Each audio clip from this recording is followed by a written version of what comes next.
Good day. It's Earth sign day, so this will be for the lovely sign of Virgo. Virgo, we're going to use the Muse Tarot for your reading today. Before we go any further, firstly, thank you so much for subscribing to my channel. If you haven't subscribed yet, I'd love to have you on board. Please consider hitting the subscription button and make sure you hit the bell. It will tell you when I'm going live or when I am posting new content. I do go live on Wednesdays, which of course is Earth Sign Day, and I'll be on from 12 o'clock if you'd like to join us there. I do offer small readings for a small donation. If you find this reading doesn't resonate with you, make sure you check out the other aspects of your natal chart, such as your moon, your rising and ascendant, and or your Venus. Any one of those may resonate you with. Goodness gracious, any one of those signs can resonate with you on the day. We all identify with what we see are our sun signs. So for example, I'm a Capricorn, but I also have a Libra moon and a rising in Scorpio and Venus in Aquarius. So I can check out any of those aspects about myself and follow them each time. And sometimes my moon sign resonates more, sometimes it's my ascendant. So it's really good to find out where your planets were when you were born. And if the reading does resonate with you, of course, I ask that you give it a thumbs up and help me to grow the channel. And I think that's everything. All right, if you want a personal reading with me, I do offer personal readings, www.theaussiegoddess.com. You can pick your reading there, pick your time, everything. Just make sure you check the right time zones if you're not in Australia, in Sydney, Melbourne, Australian Eastern Daylight Time, let's face it. All right, what is happening for the beautiful Virgos out there? All right, so I have the Seven of Swords coming straight out of the gate.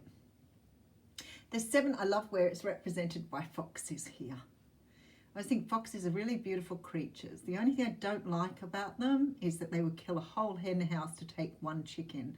And I guess that's why they sort of get this energy of being, you know, a little bit, I guess, sneaky. All animals have their issues and problems. All animals can be, you know, as much annoying as they can be beautiful. We all have our own experiences. I think foxes are beautiful, but that's the only thing that makes me feel a little sort of icky about them. The Seven of Swords is a card that talks about trying to get away with something. It is a sneaky card.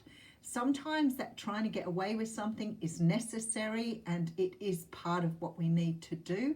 We might need to sneak away in the middle of the night from a domestic violence situation, for example, but it also represents things like self-sabotage. It can talk about being ghosted. It's trying to get away with something. All right, we have the Ace of Wands here. Now, the Ace of Wands talks about a brand new start. It talks about something that we feel very passionate about and something we feel very driven about. This could be in a relationship, could be in a work situation, but it's something that we're on fire about. So it's something that makes us feel really like we're heading in the right direction to satisfy our own physical pleasure. All right, and then we have the High Priestess coming through. I feel like here the universe is telling you to trust your information, I was going to say there. Trust your intuition there. There is something here that is sort of going on behind the scenes, and there is an energy of you being given an opportunity, but not really wanting to take the opportunity or not feeling safe taking this opportunity. I feel that because the Five of Swords is here, you may be sort of putting it down because we have the sun behind that. So what it feels like is an opportunity is coming to you that is really, really good. Now, I have a feeling this sort of came up in one of the day readings as well. There's an opportunity that's about to be handed to you, which is really, really good. But because you've had past experiences in this area, there is a reluctance to jump on something new because of your past experiences. Now, I feel it's really good to learn from your past experiences, don't get me wrong, but I also feel that sometimes we become fearful or scared of taking an opportunity when in reality it could be really good this time around. And it's sort of what Spirit is talking about is getting back on the horse. So, you know, if you get thrown by a horse, you may never want to see another horse again. But actually, the best way of curing yourself under any circumstance is by challenging your fear. And I feel that that's what you're being asked to do here. So anxiety is because we don't challenge our fear, and we let things become so overwhelming for us that we are scared to attempt things or take risks. And Spirit is saying here, the best way to overcome something is to put yourself back in the road of it again. I don't mean taking chances that are dangerous or high risk. I wouldn't mean that at all. But what I'm saying is sometimes, for example, say you've gone away for a weekend to a certain place and you have a horrible time. It's terrible. The cooking's bad, the food's bad, the bed's uncomfortable, whatever. And then somebody gives you another opportunity to go back there and you say, no, I don't want to go. But you see, in the meantime, it's been taken over by new owners. In the meantime, it's been completely overhauled. It's now, you know, a 5-star property. But because of your bad experiences, you won't go back there again. And that might mean you're missing out on something incredibly good. That is what I feel Spirit is saying to you here.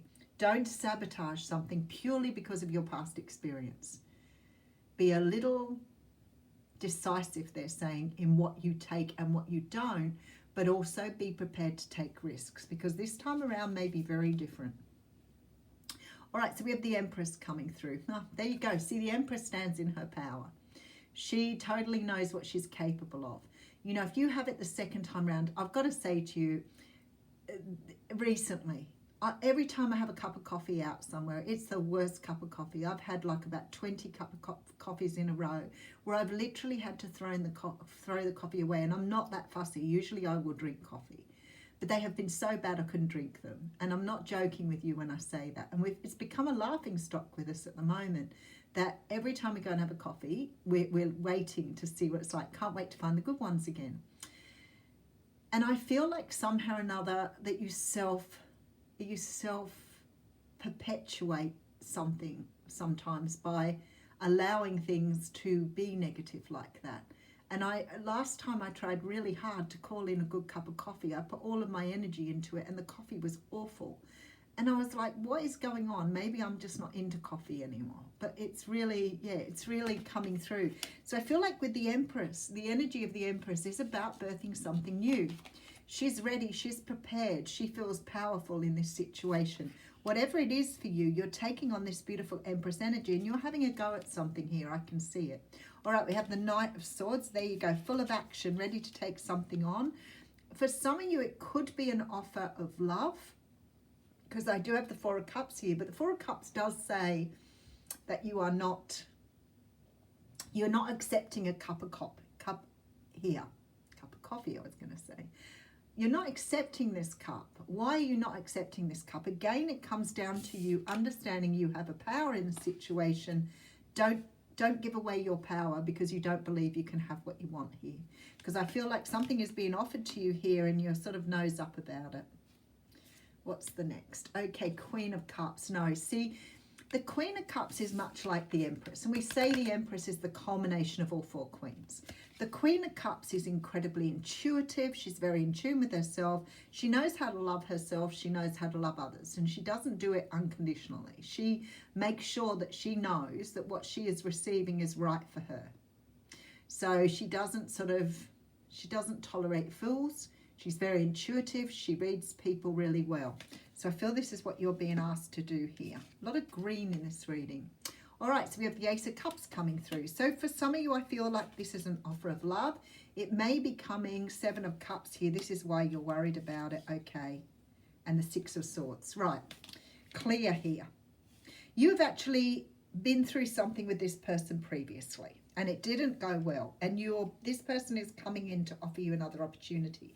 Now, I don't feel like it's a love that you let go and now you're bringing back in. It feels to me like you might have gone on a date with this person. You may have crossed paths with this person, but they never really offered you what you wanted. So they may have gone out with you and never asked you out again.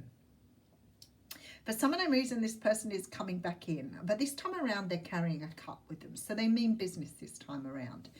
I don't know what happened for them the first time around because we have this Seven of Cups here.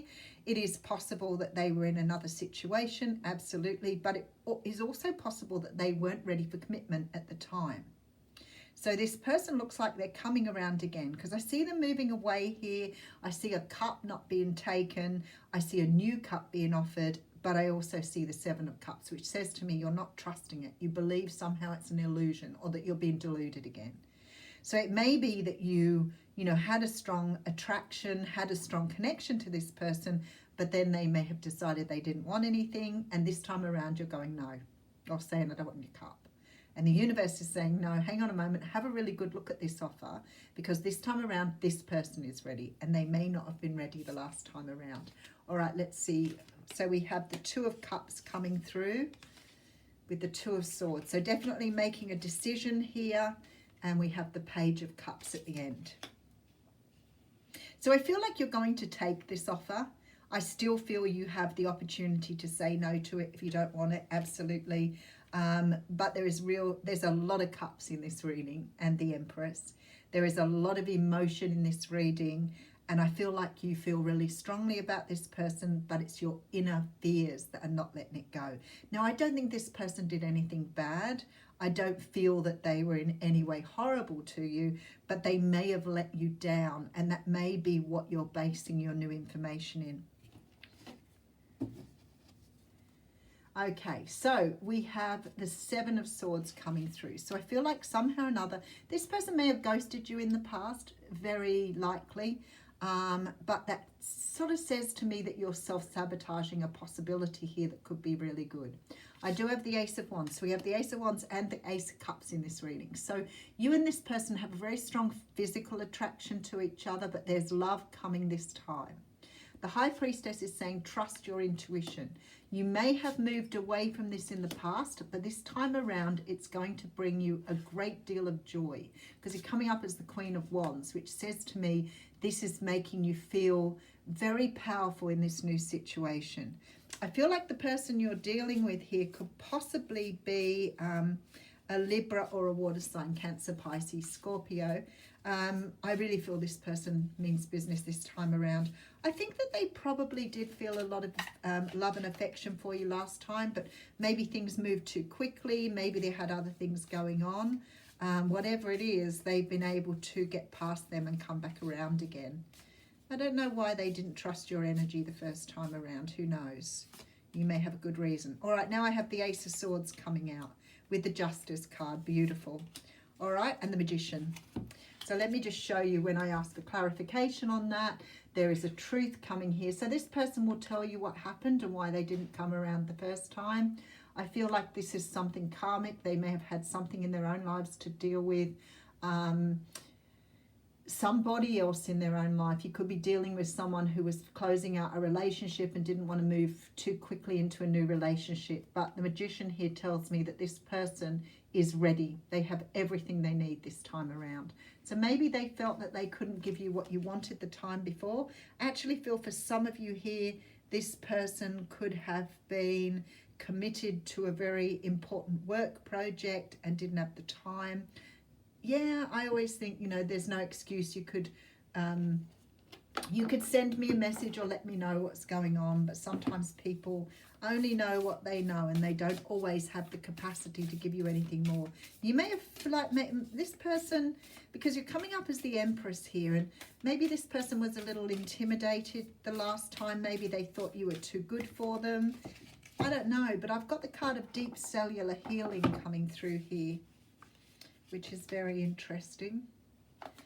And that is the card of Arcturus energy, physical and emotional healing. So maybe your person had to go through some sort of healing. I'm wondering if it was some sort of death here. Maybe death of the old. Your body knows how to heal. Maybe you weren't ready too. I may have it the wrong way round. Healing is your natural state. Physical and emotional disharmony can be a reflection of how the world, inner and outer, has been out of alignment. If you're suffering from a mystery or chronic illness, don't allow yourself to think that you've done something wrong. Today, it's difficult to navigate our health. If this card has made its way to you, you're being called to focus on your healing in practical ways, to prioritize your health. to be kind and tender to your miraculous body, to give yourself the grounding and care you need. You may be called to switch things up with your body. I feel like here perhaps both of you weren't ready the first time around. Now I'm reading this, I'm wondering if you just didn't sort of gel at some higher place. Maybe this person didn't feel aligned with you, maybe they do now. But whatever it is, it looks like it's taking off this time. Thanks, Virgo.